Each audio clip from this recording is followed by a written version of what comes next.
Monsieur Guedj. Merci, Monsieur le Président, Madame la Ministre. Donc, en effet, une question sur la régulation de l'installation des data centers en France et le décalage qui peut exister entre l'intention louable de les réguler et parfois les conséquences de ces installations. Dans ma circonscription, à Vissou, dans l'Essonne, la société américaine CyrusOne a établi depuis plusieurs années un projet de data center pour le compte d'Amazon, d'une superficie totale de 53 000 m².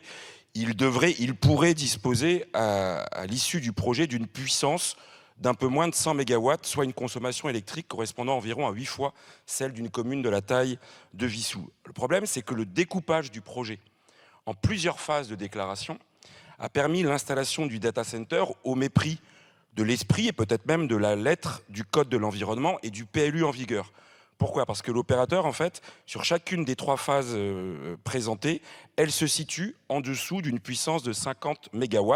Et donc, elles ne sont pas soumises au régime maximum, qui est celui d'autorisation, mais à celui de l'enregistrement des installations classées pour la protection de l'environnement, alors même que le projet total, à terme, devrait être soumis au régime plus contraignant de l'autorisation. Or, les prévisions écologiques pour le territoire des conséquences de cette implantation sont quand même préoccupantes. D'abord, il y a le sujet majeur de la chaleur fatale, c'est-à-dire de la chaleur qui est rejetée dans la nature, créant de facto un îlot de chaleur local et artificiel, et puis accessoirement une perte de chaleur qui pourrait être recyclée. Contrairement à d'autres data centers, je pense à celui d'Equinix à Saint-Denis, qui valorise notamment la chaleur fatale en chauffant une piscine, des commerces et des logements, celui de Vissou, en tout cas à ce stade, dans l'étude d'impact, ne prévoit aucune disposition et rejettera donc simplement toute la chaleur dehors, avec la perte d'énergie évidente et puis les conséquences sur la diversité. Par ailleurs, pour le fonctionnement de ce data center, il y a des groupes électrogènes de secours pour pallier les coupures de courant éventuelles ou le temps d'indisponibilité qui prévoient le stockage enterré de 400 m³ de fuel et devraient à eux seuls consommer plus d'une centaine de tonnes de fuel par an, rien que pour tester leur bon fonctionnement. Voilà.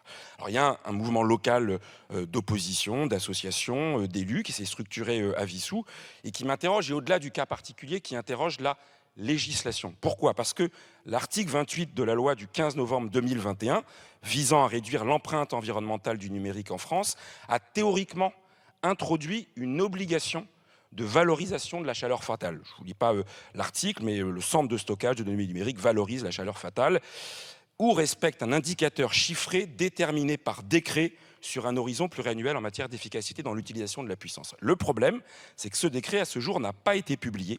Et donc, on est désarmé d'une certaine manière pour imposer les récupérations de chaleur fatales, puisqu'il n'y a pas de force normative et qu'un vide juridique est entretenu sur ce sujet. C'est la raison pour laquelle un certain nombre d'acteurs, de maîtres d'œuvre, d'entreprises privées jouent des interstices. Voilà, dans ce contexte, il apparaît nécessaire de connaître à la fois le délai de publication du décret en question et la stratégie du gouvernement pour vraiment s'assurer que ces data centers concilient les obligations de respect environnemental qui ont été prévues par la loi. Je vous remercie. Madame la Ministre. Président, Monsieur le député Guedj, je vous prie d'excuser l'absence de Monsieur Béchu qui m'a chargé de vous répondre point par point et je l'espère précisément au sujet que vous soulevez qui est extrêmement important. Le numérique est effectivement un responsable de l'émission de près de 15 millions de tonnes équivalent CO2, soit 2,5% de l'empreinte carbone de la France et de 10% de la consommation électrique. Les activités des centres de données génèrent jusqu'à 20% des impacts environnementaux du numérique. Néanmoins, la gestion des données informatiques constitue aussi un enjeu de souveraineté à concilier avec nos objectifs environnementaux, comme vous le soulignez à très juste titre. Concernant le cas du centre de données opéré par la société CyrusOne, implanté à Vissou, la procédure d'enregistrement a été instruite et d'un rapport répond point par point aux appréhensions que vous évoquez. Concernant la récupération de la chaleur fatale de ce centre de données, elle n'a pas été mise en œuvre en raison de l'absence de débouchés suffisamment proches du site à l'époque de la procédure d'enregistrement. Ces débouchés seront toutefois périodiquement réévalués. Par ailleurs, vous m'interrogez sur l'application de la loi du 15 novembre 2021 visant à réduire l'empreinte environnementale du numérique. Cette loi prévoit plusieurs dispositions concernant les centres de données. Prise en compte du potentiel de récupération de chaleur fatale dans les stratégies territoriales et définition dans un décret des critères d'efficacité énergétique et d'utilisation de l'eau pour bénéficier du taux réduit pour la taxe sur la consommation finale d'électricité. Aucun cadre référentiel n'était préexistant.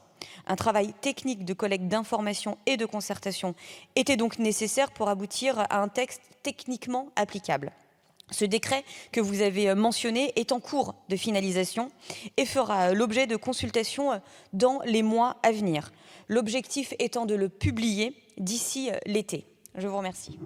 Merci, Madame la Ministre. Alors, allez-y, Monsieur Gage, vous avez encore quelques secondes. Merci Madame la Ministre. Je suis heureux d'apprendre dans le cas d'espèce qu'on va réévaluer pour la récupération de la chaleur fatale, mais à ce stade, ce n'est pas dans le projet tel qu'il est soumis par l'opérateur. Et j'insiste sur un point, puisque c'est la parole de l'État que vous portez, il faut qu'il y ait une cohérence avec la parole de l'État local. C'est-à-dire que le préfet soit aussi aidant pour contraindre l'opérateur à vraiment mettre en œuvre cette mesure de récupération de chaleur fatale. Ça, on peut avoir le sentiment que ce n'est pas tout à fait le cas quand le préfet fait un recours permis de construire.